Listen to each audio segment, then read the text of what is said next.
Le procès du putsch à manquer de 2015 reprend mercredi prochain, mais déjà des incertitudes planent sur la reprise effective de l'audience. Les avocats de la défense dénoncent une fois de plus des anomalies dans le dossier. Par conséquent, l'audience du 21 mars pourrait connaître le même sort que celle du 27 février dernier. Les femmes de la diaspora burkinabé de Côte d'Ivoire veulent être prises en compte dans les projets de développement de leur pays d'origine. C'est le principal message qu'elles adressent aux autorités burkinabé à l'occasion de la Journée internationale de la femme. Une journée que les femmes burkinabé vivant en Côte d'Ivoire ont commémorée en différé le 17 mars dernier à Abidjan. Au Burundi, le président Pierre Nkurunziza a été élevé au rang de guide suprême éternel du parti au pouvoir. C'est ce qui ressort d'une réunion secrète de 2 jours entre les grandes voix du parti au pouvoir. Cette décision a suscité beaucoup d'encre et de salive chez les opposants qui soupçonnent la mise en place des mécanismes de règne à vie et de culte de la personnalité. Mesdames, Messieurs, bonsoir et merci de nous suivre. Nous ouvrons ce journal au palais de Kosiam où le président du Faso a reçu la Fédération des associations islamiques du Burkina. La délégation composée de chefs religieux est allée exprimer son soutien au chef de l'État dans ses efforts de lutte contre le terrorisme. Les responsables religieux musulmans estiment que tout citoyen burkinabé doit s'impliquer dans la lutte contre ce fléau. Le point de l'audience avec Urbain Benito Soumé et Zoubavia David Dabiri. La Fédération des associations islamiques du Burkina témoigne ici son soutien au président du Faso dans son combat contre l'extrémisme violent. Cheikh Sidi Mohamed Koné et d'autres chefs religieux réaffirment leur volonté de contribuer à l'éradication du terrorisme qui, souvent sous le couvert de l'islam, sème la désolation.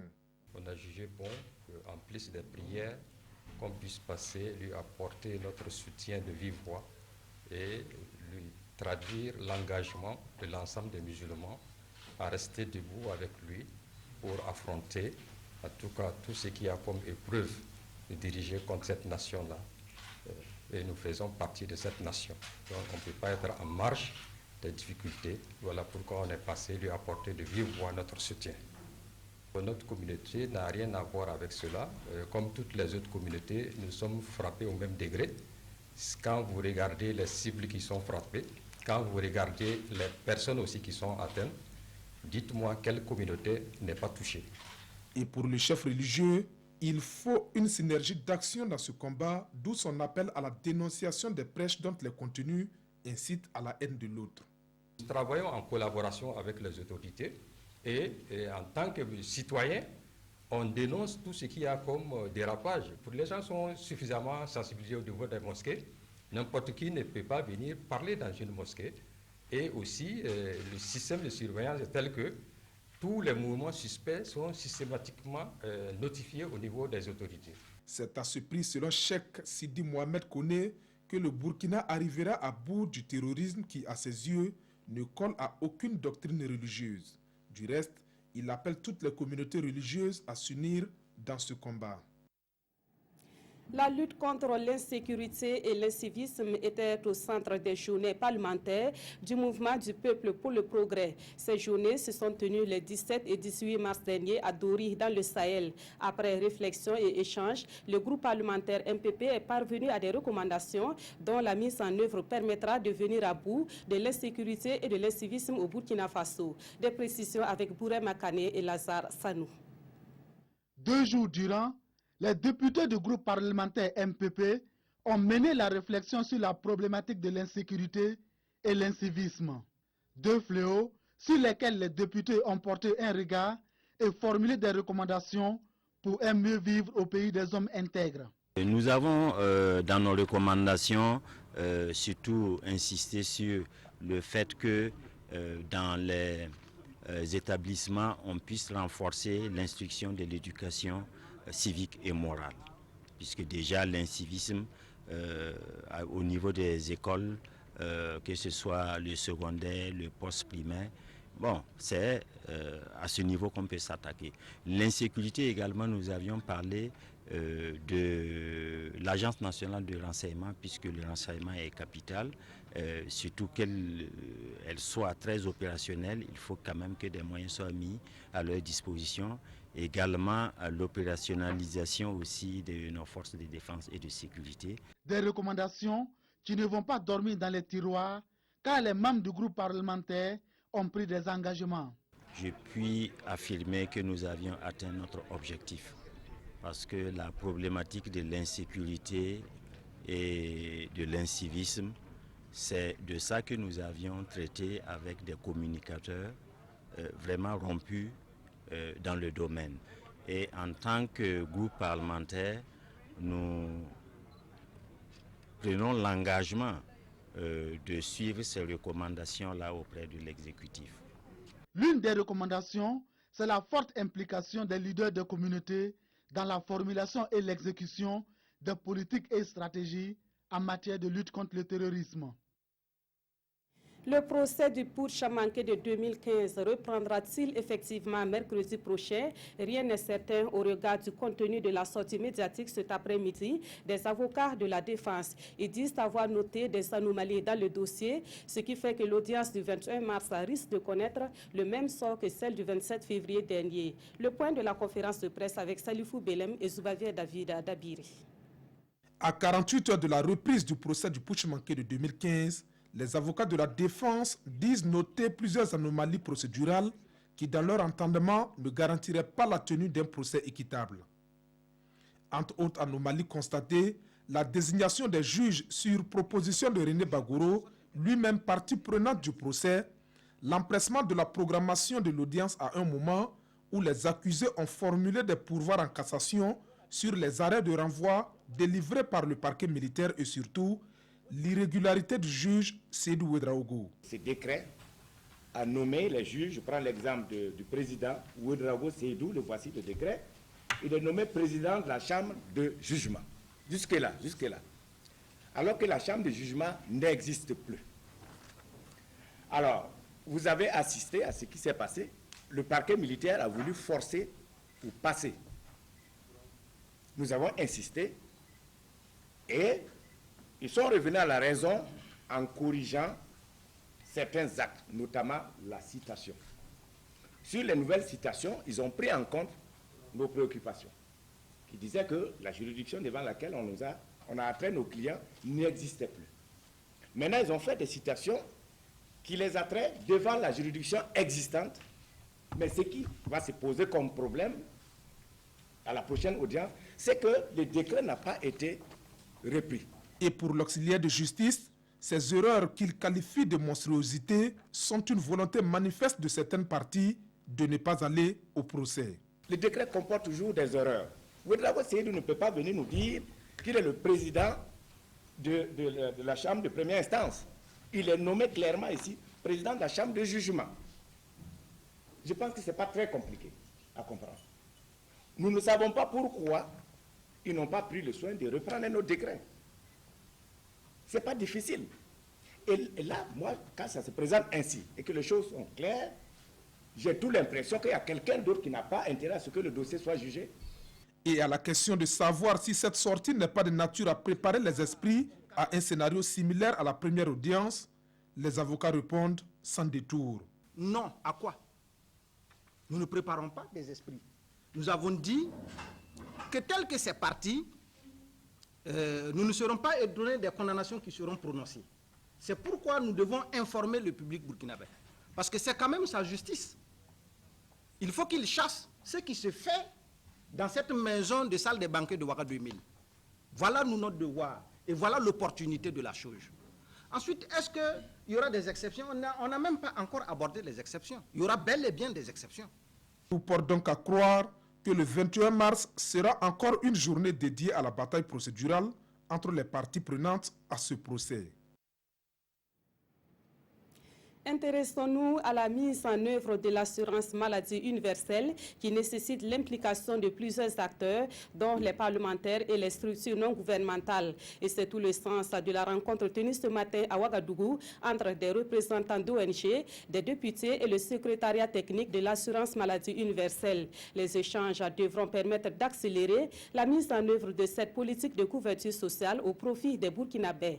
Paul David Bambara et Vincent Etienne Bego. Il faut accélérer la mise en œuvre effective de l'AMU, l'assurance maladie universelle. C'est le cri de cœur émanant du secrétariat permanent des organisations non gouvernementales. En réalité, l'AMU a commencé. L'AMU a commencé, la gratuité des soins, qui est pilotée au niveau du ministère de la Santé, est inscrite là-bas parce que la Caisse nationale d'assurance maladie universelle n'était pas encore créée. Vu la difficulté à lancer tout le processus, le président du FASO avait donné instruction qu'on commence au moins par une frange de la population qui est la plus fragile, les enfants et les femmes. L'AMU, considérée comme une initiative salutaire au regard du niveau de vie des populations, le SPONG pense que son succès viendra de l'intérêt qui portent différents acteurs, y compris les parlementaires, qui ont le pouvoir d'interpeller le gouvernement. Malgré les efforts qui sont faits par le secrétariat technique de l'assurance maladie universelle, nous pensons qu'il mérite encore des accélérateurs pour que le processus puisse avancer. Raison pour laquelle nous avons demandé à échanger avec les parlementaires ce matin pour que la partie gouvernementale aussi donne l'information sur comment le processus avance, s'il y a des blocages pour que société civile, Parlement puissent aussi accompagner les services techniques à pouvoir jouer pleinement leur rôle. Nous savons très bien le niveau de difficulté que vivent réellement les populations et quelquefois il y a un décès à cause de 1000 francs. Si cette loi est opérationnalisée, je pense que ça pourrait apporter beaucoup de soulagement aux 40% de la population. La loi portant un régime d'assurance maladie universelle a été adoptée par le CNT en 2015 et selon le secrétariat technique chargé de sa mise en œuvre, la création de la caisse d'assurance universelle par le gouvernement début mars met désormais en route cette initiative de couverture sociale. Autre point de l'actualité, 78 milliards de francs CFA, c'est le montant global de 2 projets dont le lancement est intervenu le 17 mars dernier à Dédougou. Il s'agit du programme de développement durable des exploitations pastorales du Sahel et du projet d'appui au développement du secteur de l'élevage du Burkina. L'objectif global de ces 2 projets est de contribuer à la lutte contre la pauvreté et l'insécurité alimentaire. Yves Rwamba et Yacouba Agoro. Ce sont les 2 coordonnateurs chargés de piloter le programme de développement durable des exploitations pastorales du Sahel, PDP-SB, et le projet d'appui au développement du secteur de l'élevage au Burkina, le PADEL-B. L'objectif est de contribuer à la lutte contre la pauvreté et l'insécurité alimentaire. Ces projets constituent, entre autres, des piliers en matière de création d'emplois et de contrôle des maladies émergentes. C'est la toute première fois qu'on reçoit vraiment des gros projets dédiés à l'élevage. Il faut dire que c'est des projets qui viendront vraiment porter un ouf au secteur de l'élevage dans son ensemble et au secteur du développement rural de façon globale. Ces projets ici lancés bénéficient du financement de la Banque islamique de développement, de la Banque mondiale, de la partie burkinabé et vont coûter environ 78 milliards de francs CFA. Si le PADEL-B a une couverture nationale, le PDP-SB, quant à lui, concerne 6 régions du Burkina, à savoir les Cascades, la boucle du Moun, le Sahel, l'Est, les Hauts-Bassins et le Nord. On va aller de l'accès, faciliter l'accès des producteurs, notamment les pasteurs, aux ressources pastorales. Donc on va réaliser des infrastructures, des pistes à bétail, des points d'eau et d'autres infrastructures pour faciliter l'accès de ces animaux-là à ces ressources. Ensuite, on a, comme on l'a dit, amélioré les chaînes de valeur. Et nous, on a ciblé notamment 2 produits, le lait et la viande. L'élevage est un secteur clé de l'économie burkinabé qui mobilise plus de 80% de la population et participe à hauteur de 18% à la formation du produit intérieur brut. De Dédougou, nous mettons le cap sur Tougou dans la région du Nord pour parler des journées promotionnelles de l'oignon. Producteurs, partenaires au développement rural et autorités gouvernementales se sont retrouvés hier pour la 2e édition de la fête de l'oignon. Mais la grande production de l'oignon dans le Nord ne devrait pas occulter le fait que c'est une filière confrontée à des problèmes tels que le manque de la ressource en eau. Kiswan Sida Irene Kabouré et Moussa Aki. Classée 2e dans la production de l'oignon après la boucle du Moun, la région du Nord dégage chaque année environ 60 000 à 70 000 tonnes d'oignons avec un chiffre d'affaires d'environ 400 millions de francs CFA. C'est un secteur porteur de l'économie locale qui intéresse d'année en année les jeunes et les femmes de Tougou, dont les berges du barrage constituent le véritable espace de production. Le seul barrage de référence qui permet à tous les 11 villages maraîchers de la commune, c'est le barrage de Tougou. Et ce barrage est à un ensablement très avancé à telle enseigne qu'il n'y a pas des actions. Les années à venir, on ne saurait parler de maraîchage, encore moins de foires ou de journées promotionnelles de l'oignon. La deuxième édition de la foire de l'oignon est donc une tribune pour explorer les solutions aux problèmes qui minent le secteur. Les acteurs s'accordent ici sur la nécessité de trouver des variétés améliorées, des techniques innovantes d'irrigation et surtout des moyens pour la réhabilitation des retenues d'eau afin de faire de la production de l'oignon un véritable levier de développement local. La question de la réhabilitation du barrage a été prise au sérieux, donc au plus haut niveau, et le chef de l'État a donné instruction au ministre de l'eau de faire en sorte que la réhabilitation du barrage de Tougou soit une réalité. Le ministère de l'Agriculture accompagne aussi dans la production maraîchère chaque année. Nous avons des plateformes multifonctionnelles que nous construisons et nous avons un accompagnement justement en renforcement des capacités dans la production, en renforcement des capacités dans la conservation. Les membres du gouvernement et l'association SOS Sahel International Burkina ont fait un don de matériel aux meilleurs producteurs de la région.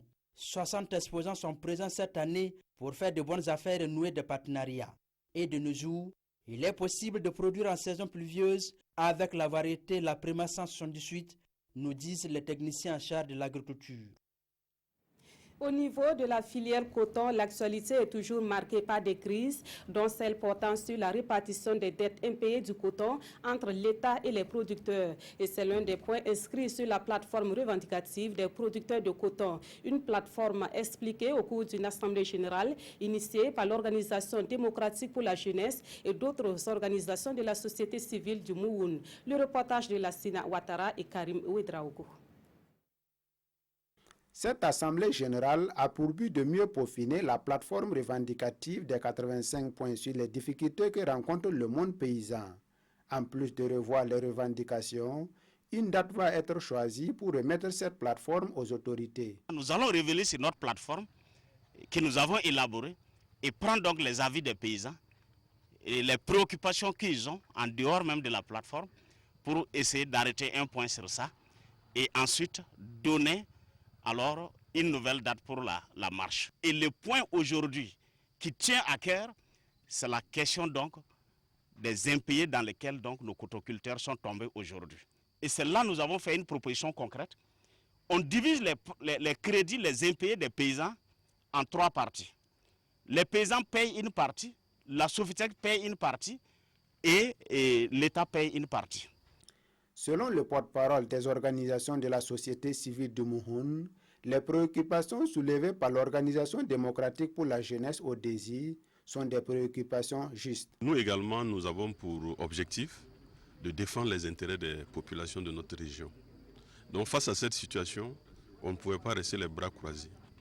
Donc on a estimé, jusqu'à preuve de contraire, que les préoccupations soulevées par les paysans aujourd'hui, c'est des préoccupations qui sont fondées. Par conséquent, on ne peut pas se mettre en retrait. À travers ces revendications, les organisateurs appellent l'État à se pencher sur le rendement du coton de cette année et sauver les cotonculteurs. Dans l'actualité également, c'est parti pour les sessions de formation des jeunes sur le civisme et le patriotisme. Les bénéficiaires de ces formations sont les appelés de la 67e promotion du Service national de développement. Plusieurs modules et thématiques en rapport avec la promotion de la jeunesse seront développés au cours de ces formations. Et le lancement de ces formations est intervenu ce 19 mars à Zinyari. Roger Bembamba et Oumou Sissi. L'édification d'un nouveau type de citoyen, c'est ce à quoi s'attelle le Service national pour le développement SND. Depuis maintenant 3 ans, il a mis en place une session de formation civique et patriotique au profit de ses appelés. Et à Zinyaré, ces jeunes du plateau central de la 67e promotion vont pendant 5 jours se familiariser avec une quinzaine de modules sur différentes thématiques. Il s'agit d'une plateforme d'échange entre les jeunes de différentes régions avec des acteurs comme le RENLAC, comme le ministère de la Culture, comme le commandant des régions militaires, comme le RAJS et aussi des acteurs comme le ministère des Droits humains pour en tout cas entretenir les jeunes sur les aspects qui ont trait à l'état de droit. L'actualité aussi fait que on a introduit la formation militaire de 45 jours. Une formation qui, au dire des premiers responsables, va améliorer le vivre ensemble pour un développement harmonieux du Burkina Faso. Je pense que la jeunesse, souvent, elle agit plus par méconnaissance que par méchanceté. Leur donner l'opportunité de suivre cette formation va renforcer leurs capacités. Je pense qu'ils seront plus résilients à toutes ces tentations qu'ils voient à travers les réseaux sociaux, qu'ils apprennent par des personnes qui ne sont pas forcément bien indiquées. Pour le compte de l'année 2018, ce sont 3000 jeunes de 8 régions qui bénéficieront de ces formations. Parlons une fois de plus de la célébration du 8 mars, journée internationale de la femme. Les femmes de la diaspora burkinabé en Côte d'Ivoire ont commémoré cette journée en différé le 17 mars dernier à Abidjan. Un moment d'échange pour ces femmes qui sollicitent leur prise en compte dans les politiques de développement de leur pays d'origine. Les femmes de la diaspora burkinabé en Côte d'Ivoire sont réunies en association dont les membres sont estimés à plus de 5000. Le reportage de nos envoyés spéciaux, Pamouad Rogo Jean Songo et Zalissa Sanfou. Ce samedi, au bord de la lagune Ébrié, les femmes de la diaspora burkinabé en Côte d'Ivoire face à la problématique de leur participation à la gouvernance.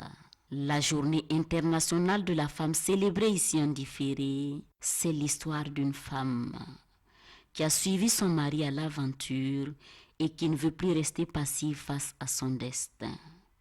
Se battre, bien nouer son pagne pour faire changer les choses. Les femmes se disent prêtes et espèrent le coup de pouce salvateur de leur pays d'origine.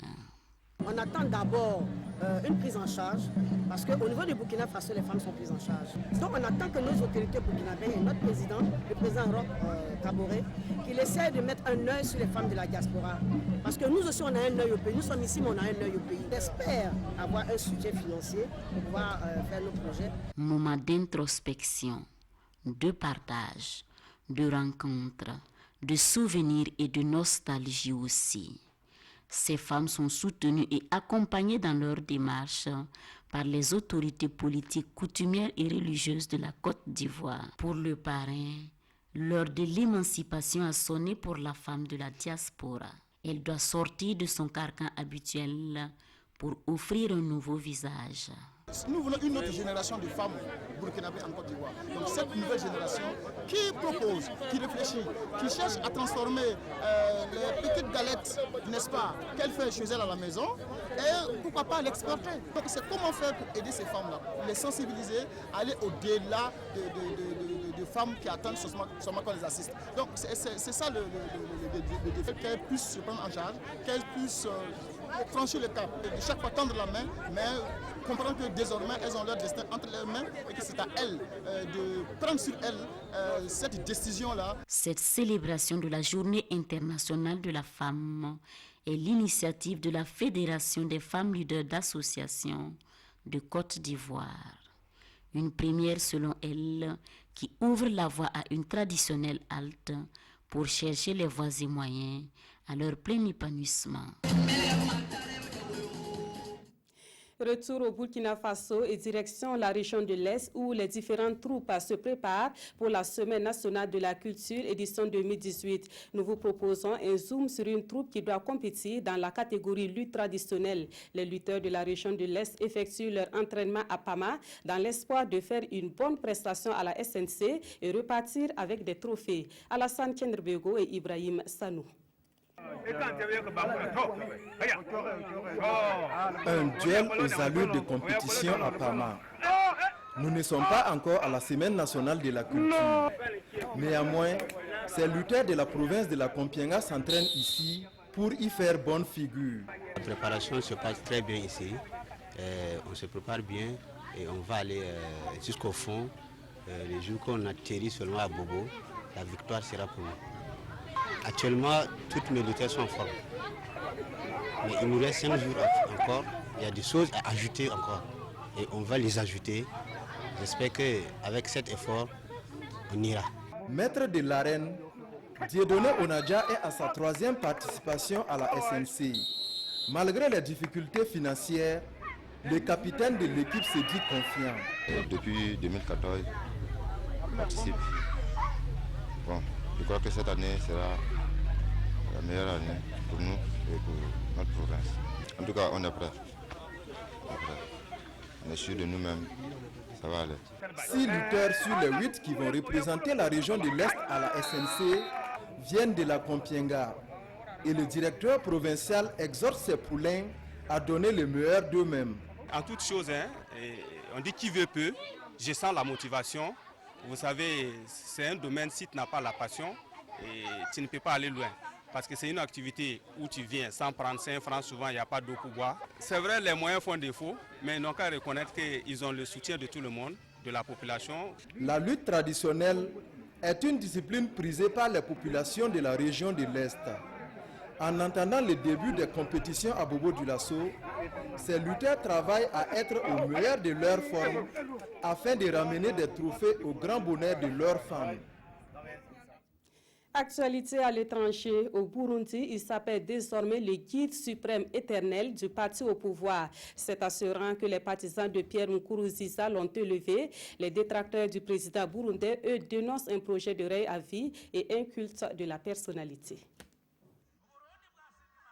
Au Burundi, la date du référendum constitutionnel est désormais connue. Le scrutin référendaire qui pourrait permettre au président Pierre Nkurunziza en poste depuis 2005 de se maintenir au pouvoir jusqu'en 2034 grâce à la suppression de la limite des mandats à la présidence se déroulera le 17 mai prochain sur toute l'étendue du territoire national.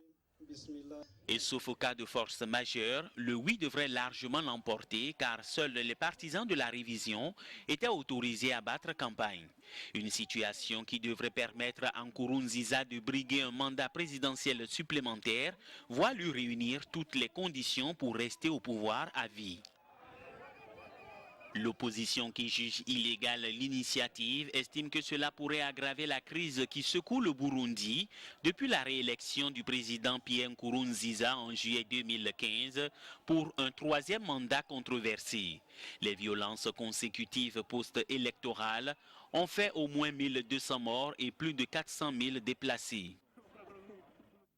En Syrie, Bachar al-Assad rend visite à ses troupes dans la Ghouta orientale. Le président syrien s'est rendu dimanche sur le terrain où ses troupes poursuivent une offensive contre le dernier fief rebelle aux portes de Damas. Le bilan humain de cette offensive des soldats de l'armée syrienne s'élèverait à 1400 civils tués dans la Ghouta orientale. Pour la première fois depuis des années, le président syrien Bachar el-Assad s'est rendu dans la Ghouta orientale, assiégée depuis 5 ans, bombardée sans répit ou presque aux yeux de tous depuis un mois. Des images de la télévision d'État le montrent félicitant ses troupes pour avoir sauvé Damas des obus et des roquettes des rebelles de la Ghouta, haranguant ses soldats. « Vous vous battez pour le monde entier », leur dit-il, contre les terroristes pour redessiner la carte politique du monde. Les troupes de Bachar el-Assad contrôleraient désormais 80% de la Ghouta, zone qui abrite différentes localités en banlieue de Damas. Depuis la semaine dernière, plus de 65 000 personnes auraient fui par le couloir humanitaire d'Amourié. Le bilan humain de cette offensive de l'armée syrienne, de ses héros, comme les appelle Bachar el-Assad, est très lourd. 1400 civils ont été tués en un mois, selon l'ONG Observatoire syrien des droits de l'homme. Au Burkina Faso, les dernières attaques dans certaines localités du pays sont commentées dans la presse écrite de ce 19 mars. Les journaux évoquent également le décès de Jean-Baptiste Natama, écrivain, diplomate et homme politique burkinabé. La revue de presse est signée Abdul Rasmane Zongo. Quand Jean-Yves Le Drian parle mourir à Ouagadougou, en effet, 2 semaines après la double attaque de la capitale burkinabé, publie l'Obs, le monsieur Affaires étrangères de la France foule le sol. Ce déplacement s'appelle le Netogo en langue locale morée, c'est-à-dire un acte compatissant du peuple français au peuple burkinabé. Jean-Yves Le Drian poursuit: le combat contre le terrorisme est collectif et l'axe Paris-Ouagadougou sera toujours renforcé dans ce sens et dans bien d'autres domaines. En attendant le secours, le soutien de Paris, le Burkina devra de temps en temps faire cavalier et lutter seul, faire remarquer l'Obs. L'attaque du poste de douane de Di dans le Sourou ce 17 mars, tout comme celle du poste forestier de Nassougou dans la Tapoa, sont comme une piqûre de rappel. S'agit-il, se demande le journal, d'un djihadisme ou du banditisme armé? En tous les cas, la psychose est commune, conclut le journal.